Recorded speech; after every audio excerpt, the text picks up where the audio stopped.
राज्यपालांनी tribal belt मध्ये नियमानुसार त्या ठिकाणी 3-3 व्हिजिट केल्या पाहिजे। ट्रायबल बेल्ट मध्ये ज्या ठिकाणी खूप इंटरियल एरिया आहे या ठिकाणी ते करतात, आपल्याकडे ट्रायबल व्हिजिट करतात, पण कुठे करतात?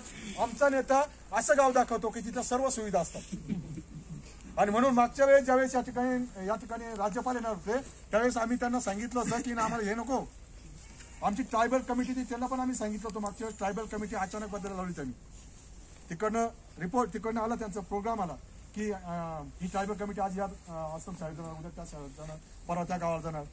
आम्ही त्यांचा दबाव आणला, आम्ही सांगितलं चालणार नाही।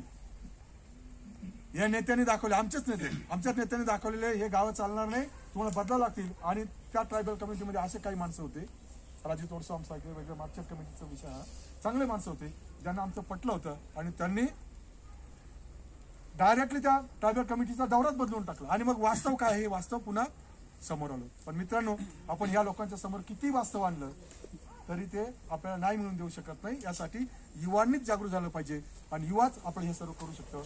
म्हणून गावागावात आपण ज्या गावात राहत असेल सर्वप्रथम आपल्याला करावं लागेल, आपल्याला जसं आता सांगितलं की अनेक संघटना त्यांचे वेगवेगळे काम चालतात, वेगवेगळे ध्येयाने असतात।